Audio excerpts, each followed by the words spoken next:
Hello and welcome to Fundamentals of Cybersecurity, CSCI150N.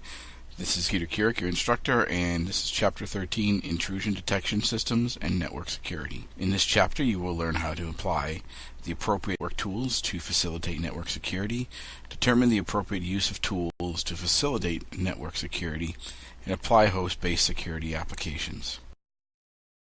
The outline for this chapter is History of Intrusion Detection Systems, Intrusion Detection System Overview, Network-based intrusion detection systems, host-based intrusion detection systems, intrusion prevention systems, honeypots and honey nets, and tools. An intrusion detection system is a security system that detects inappropriate or malicious activity on a computer or network. Most organizations use their own approaches to network security, choosing the layers that make sense for them after they weigh the risks, potentials for loss, and costs associated with requirements. The foundation for a layered network security approach usually starts with a well-secured system, regardless of the system's function, whether it's a user's PC or corporate email server. And a well-secured system uses up-to-date applications and operating system patches, requires well-chosen passwords, runs the minimum number of services necessary, and restricts the access to available services. On top of the foundation, you can add layers of protective measures such as antivirus products, firewalls, and IDSs. Some of the more complicated and interesting types of network data security devices are IDSs that are to the network world what burglar alarms are to the physical world. The main purpose of an IDS is to identify suspicious or malicious activity, no activity that deviates from the normal behavior, catalog and classify the activity, and if possible, respond to the activity. With that being said, it's important to understand that IDSs grew out of a need to solve a problem, which was to secure the United States Department of Defense networks that were starting to evolve in the early 1970s. The U.S. government and the military became increasingly aware of the need to protect their electronic networks and began spending money on research. The U.S. government continued to fund research that led to the projects such as Discovery, Haystack, Multics Intrusion Detection and Alerting System, and Network Audit Director and Intrusion Reporter. In 1989, Haystack Labs released Stalker, the first commercial IDS. However, it did not have a lot of commercial success. It took some time for IDSs to catch on in the commercial market. So the first intrusion detection systems were host-based, but towards the mid-90s, the focus began to shift away from host-based systems and more towards network-based IDSs. And in 1995, Wheel Group was formed in San Antonio, Texas, to develop the first commercial network-based IDS product called NetRanger. Now, NetRanger was designed to monitor network links and the traffic moving across the links to identify misuse as well as suspicious and malicious activity. NetRanger's release was quickly followed by Internet Security Systems' RealSecure in 1996. Cisco Systems acquired Wheel Group in 1998, and the IDSs were recognized as a vital part of any network security infrastructure. So as mentioned before, a IDS is like a burglar alarm. It watches the activity going on around it and tries to identify undesirable activity. IDSs are typically divided into two main categories, depending on how they monitor activity. First is the host-based IDS, or HIDS. It examines activity on an individual system, such as a mail server, web server, or individual PC. It is concerned only with a individual system and usually has no visibility into the activity on the network itself or the systems around it. Now, network-based intrusion detection systems, or NIDS, it examines activity on the network itself. It has visibility only into the traffic crossing the network link it is monitoring and typically has no idea of what is happening on individual systems. There are several components that make up an IDS. There's the traffic collector, or sensor, which collects activity or events for the IDS to examine. On a host-based IDS, this could be log files, audit logs, or traffic coming to or leaving the specific system. On a network-based IDS, this is typically a mechanism for copying traffic off the network link, basically functioning as a sniffer. This component is often referred to as a sensor. The second component is the analysis engine. It examines the collected network traffic and compares it to the known patterns of suspicious or malicious activity stored in the signature database. The analysis engine is the quote-unquote brain of the IDS. The third component is the signature database. It's a collection of patterns and definitions of known suspicious or malicious activity. And then fourth, user interface and reporting. Interfaces with the human element provide alerts when appropriate and give the user a means to interact with or operate the intrusion detection system. There are two types of modes that are associated with the intrusion detection systems. There is anomaly detection model, which is more complicated of the two. In this model, the IDS must know what normal behavior on the host or network being protected looks like. Once the normal behavior baseline is established, the IDS can then go to work identifying deviations from the norm, which are further scrutinized to determine whether or not that activity is malicious. A misuse detection model is a little simpler to implement, and therefore it is more popular of the two models. In a misuse detection model, the IDS looks for suspicious activity or activity that violates specific policies and reacts as it has been programmed to do.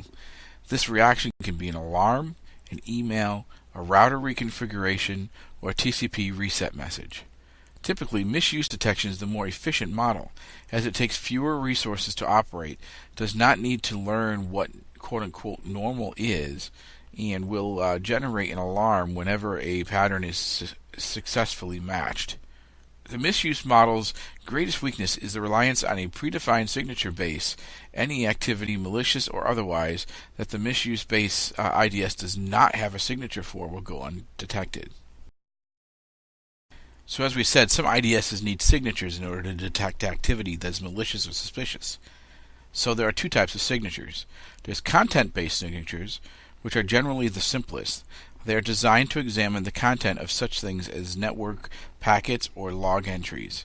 Content-based signatures are typically easy to build and look for simple things such as a certain string of characters or a certain flag set in a TCP packet.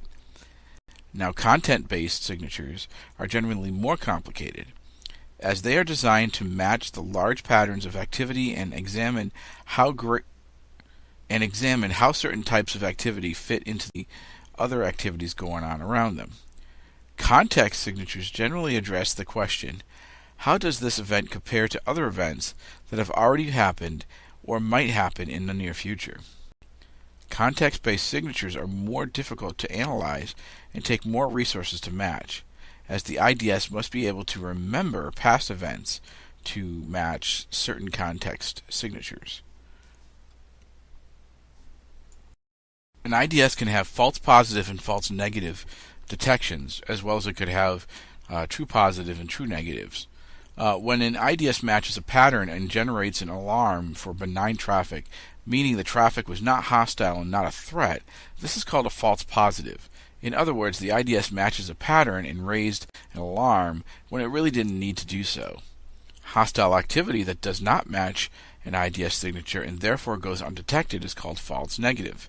In this case, the IDS is not generating any alarms, even though it should be, giving a false sense of security. Network-based IDSs are designed to focus on the source for a great deal of malicious traffic, the network itself. The network intrusion detection system integrates very well into the concept of perimeter security.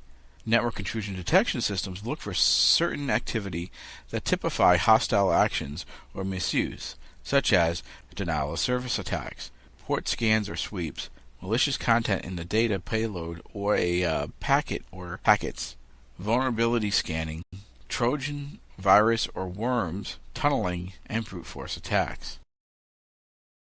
So when setting up network-based intrusion detection systems, there are two places where you typically set them up.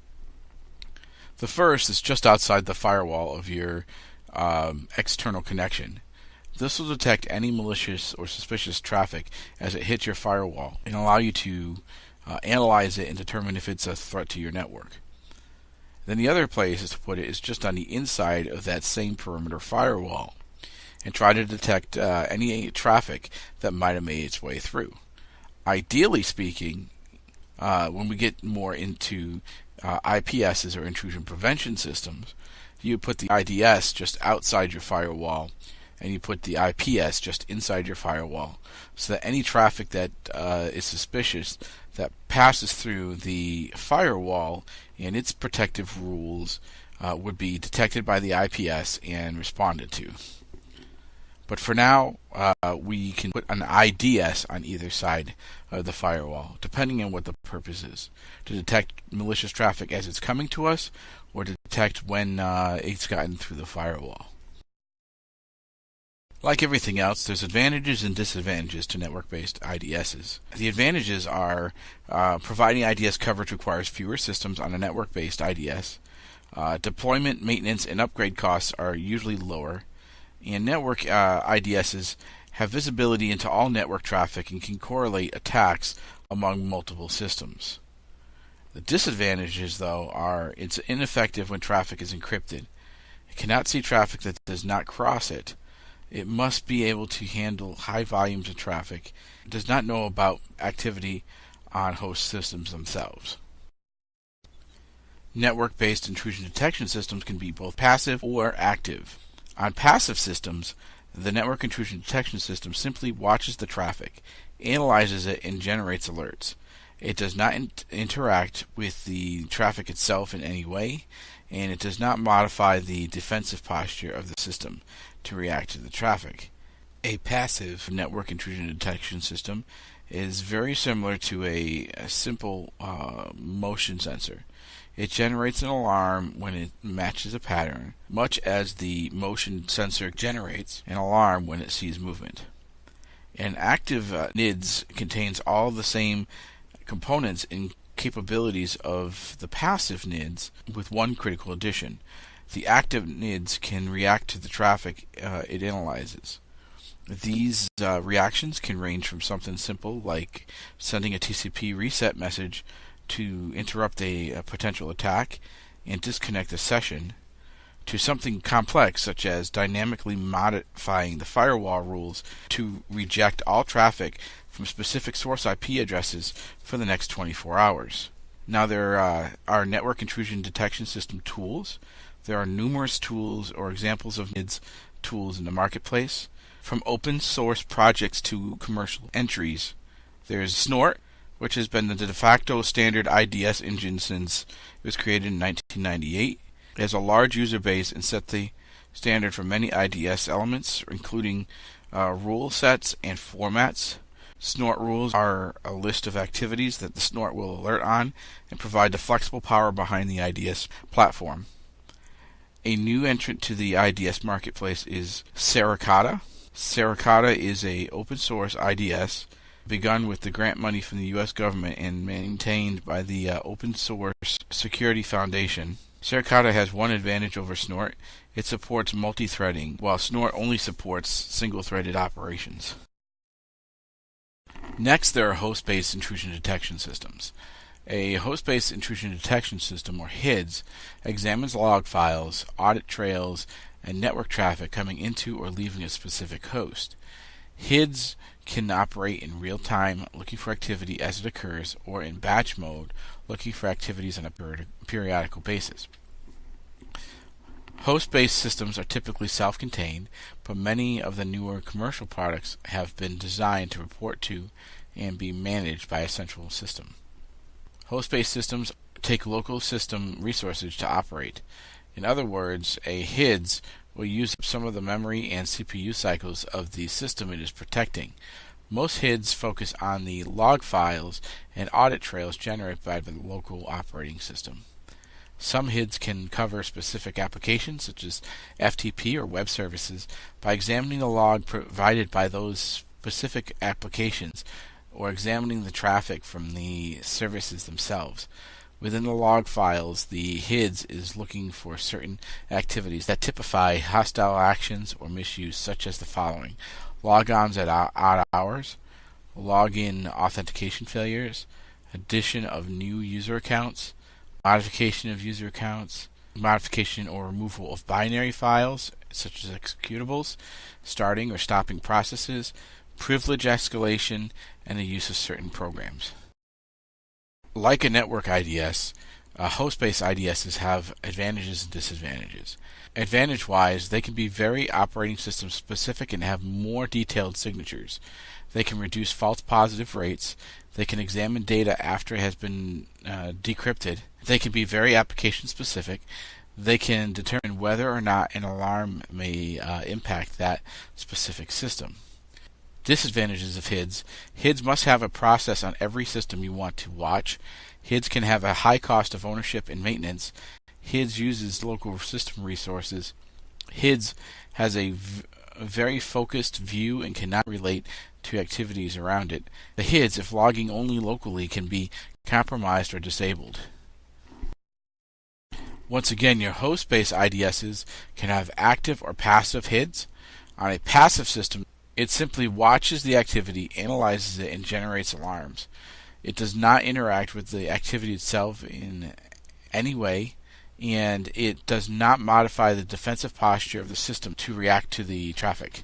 An active IDS will contain all the same components and capabilities of the passive IDS, with one critical exception.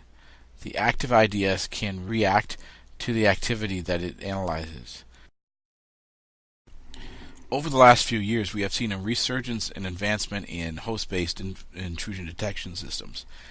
The more advanced host-based offerings, which most vendors refer to as host-based intrusion prevention systems, or HIPS, combines the following elements into a single package.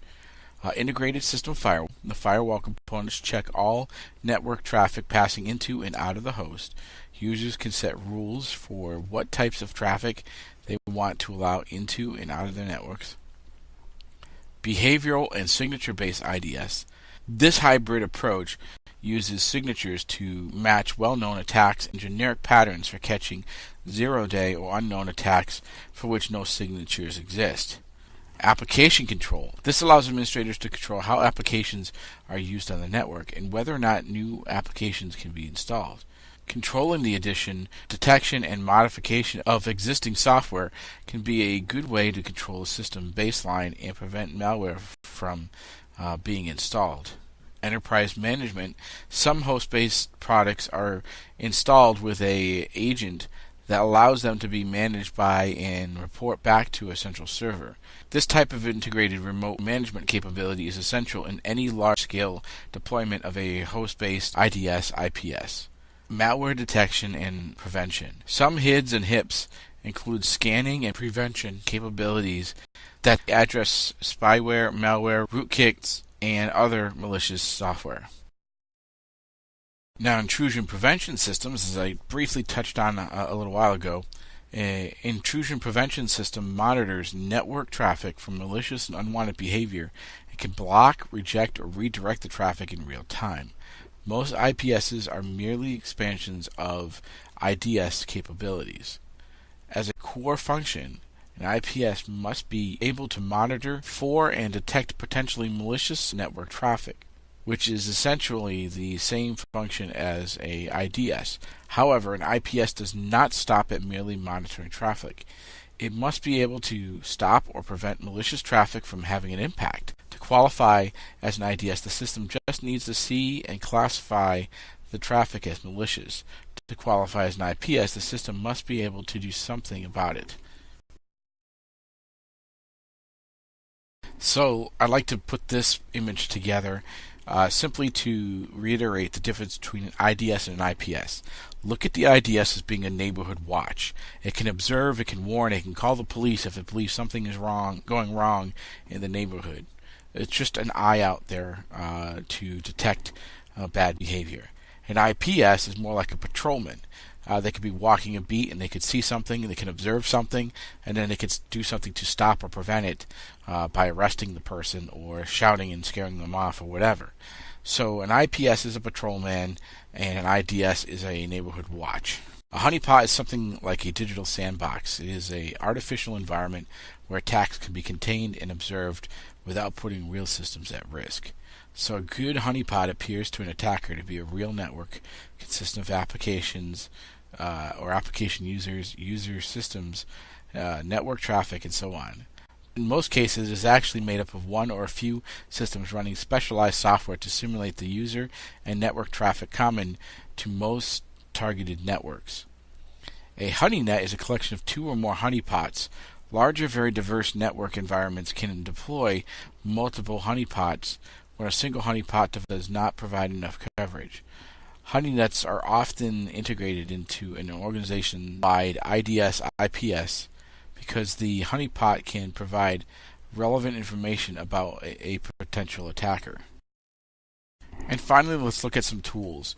Tools are a vital part of any security professional skill set. You may not be an assessment professional who spends most of his time or career examining networks looking for vulnerabilities, but you can use many tools for internal assessment activities. So first off, there's protocol analyzers such as Wireshark, TCP dump, and WinDump. They're often known as packet sniffers or network analyzers or network sniffers. They're a piece of software or an integrated software-hardware system that can capture and decode network traffic.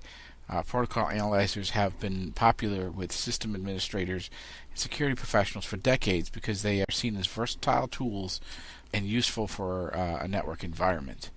So with them, you can detect intrusions or undesirable traffic, capture traffic during incident response or incident handling, look for evidence of botnets, Trojans, and infected systems, look for unusual traffic or traffic exceeding certain thresholds, and test encryption between systems and applications. Next is Switch Port Analyzer, or span port. It is usually associated with Cisco switches, but other vendors have similar things. Usually it's called port mirroring or port monitoring. A span has the ability to copy traffic passing through one or more ports on a switch or one or more VLANs on a switch and forward that copied traffic to a port designated for traffic capture and analysis. Then there are port scanners, such as Nmap, which are tools designed to probe a system or systems for open ports. The job is to probe for open or listen for ports and report back to the user which ports are open and which ports are closed.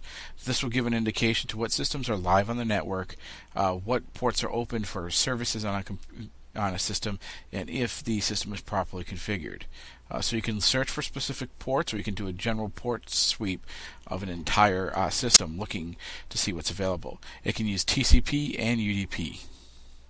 Some tools can be active tools and others can be passive tools. Active tools interact with the target in a fashion where their use can be detected. Scanning a network with Nmap, for example, is an active act that can be detected. In the case of Nmap, the tool may not be specifically detectable, but its use, the sending of packets, can be detected. When you need to map your network or look for open services on one or more hosts, a port scanner is probably the most efficient tool for the job. Passive tools are those that do not interact with the system in a manner that would permit it to be detected, as in sending packets or altering traffic. An example of a passive tool is Tripwire, which can detect changes to a file based on a hash value.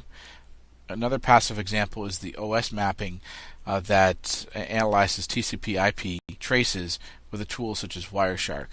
Passive sensors can use existing traffic to provide data for analysis. I'm your instructor, Peter Keurig for Nashville Community College. Thank you for watching.